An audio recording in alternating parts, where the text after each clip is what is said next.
النهارده هنتكلم عن اسطوره من اساطير العربيات الهاتشباك. عربيه بدات من السبعينات ولسه لحد النهارده من العربيات المميزه اللي فرقت جدا مع شركه فولكس، وهي فولكس فاجن جولف الجيل الاول، او زي ما بيتقال عليها جولف ام كي 1، وده باختصار الجيل اللي حط اساس لواحده من انجح العربيات في العالم. الجولف اول ما نزل سنه 74 كانت ثوره في التصميم، عربيه صغيره وعمليه وشكلها عصري جدا لوقتها، والميزه الاوضح فيها كانت الكشافات المدوره الاماميه. وهنا لازم نقف شويه لان في شكلين مشهورين، الشكل الاساسي بكشاف مدور واحد على كل ناحيه، ونسخه اعلى زي الجي تي اي اللي نزلت بكشافين مدورين جنب بعض في كل ناحيه، والاتنين يعتبروا نفس الجيل بالظبط، الفرق بس في الفئه والتجهيزات مش في جيل جديد.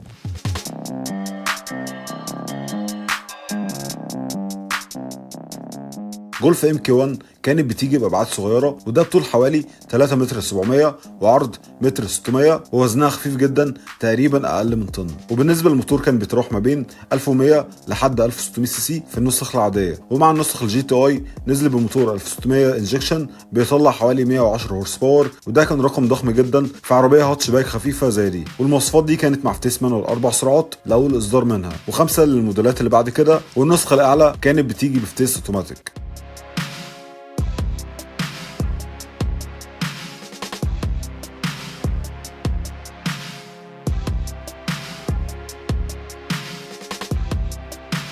الجولف الجيل الاول نزلت باكتر من شكل عشان تناسب كل الاذواق. النسخه العاديه ب4 ابواب، ودي كانت العمليه والاكثر انتشارا. نسخه كوبيه بابين شكلها رياضي واصغر في الحجم. نسخه ثانيه كابورليه بسقف مفتوح، ودي كانت مميزه جدا. وطبعا كان في نسخه الجي تي اي اللي نزلت سنه 76 ببابين وكشافين مدورين مزدوجين، ودي اللي عملت شهره للجولف كاول هاتشباك رياضيه حقيقيه.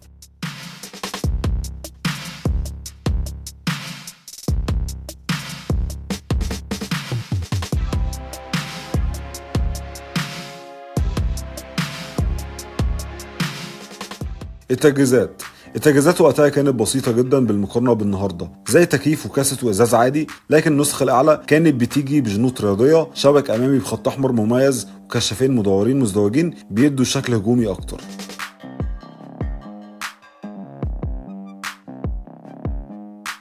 وسائل الأمان في السبعينات، وسائل الامان ما كانش زي دلوقتي. العربيه كان فيها احزمه امان فقط، وما كانش فيها لا اي بي اس ولا اير باجز، لكن وزنها الخفيف وسهوله التحكم فيها كان نقطه امان غير مباشره.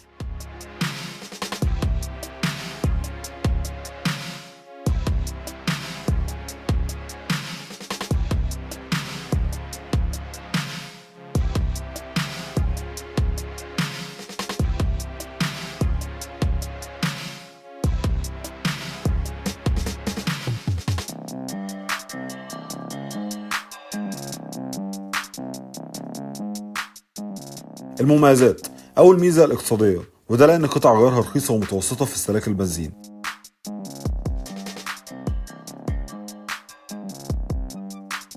تاني ميزه الاعتماديه، وهنا في ناس كتير ممكن تختلف معايا بسبب اعطالها المتكرره، لكن انا هنا بتكلم عن الاعتماديه اللي هتلاقيها في حاله اهتمامك بيها ومتابعتها من وقت للتاني قبل ما يظهر فيها اعطال كبيره.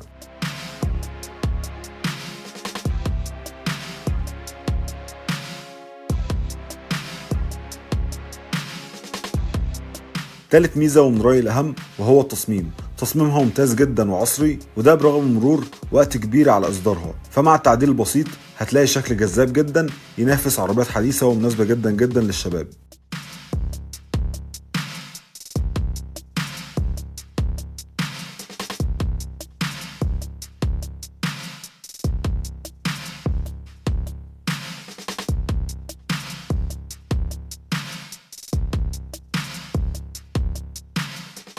تجربة القيادة: لما تيجي تشوف امكانياتها على الطريق وترجع تشوف الفئة والسعر بتاعتها، هتلاقي ان فعلا تجربة القيادة كويسة جدا واتزان مقبول، لكن العزل وده طبيعي للأسف مش احسن حاجة. وبالنسبة بقى للشوارع الضيقة مفيش مرونة كبيرة في العفشة، لكن سهل جدا جدا تتحرك بيها خاصة في الزحمة، وده بيرجع لحجمها.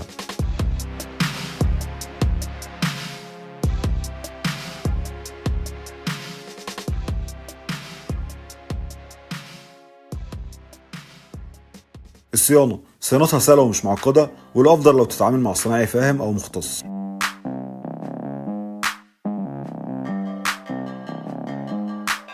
السعر، سعرها من رأيي مقبول جدا بالمقارنة بالأسعار اللي بنشوفها في وقتنا ده، لكن قبل ما تبص على السعر شوف الحالة.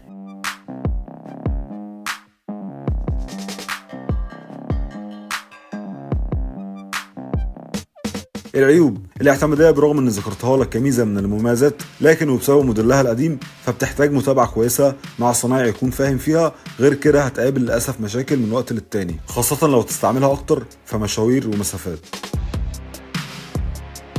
الحجم، وده يعتبر عيب لناس وناس، فلو انت شاب وهتستعملها كاستعمال شخصي هتبقى مناسبة بشكل كبير ليك، غير كده فهي مش عائلية وبتستوعب يدوب 4 أفراد إن أمكن.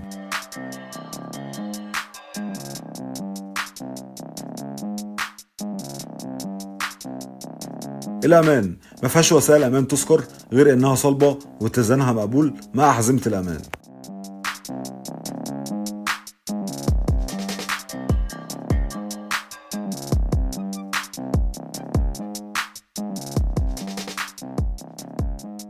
قطع الغيار، للأسف قطع غيارها مش منتشرة بشكل كبير غير في أماكن معينة، بالإضافة إن سعرها ممكن يبقى غالي شوية، وفي الغالب ممكن تشتريها استيراد، ويا ريت اللي عنده جولف يفيدنا في الكومنتات قطع غيارها ما زالت موجودة ولا لأ.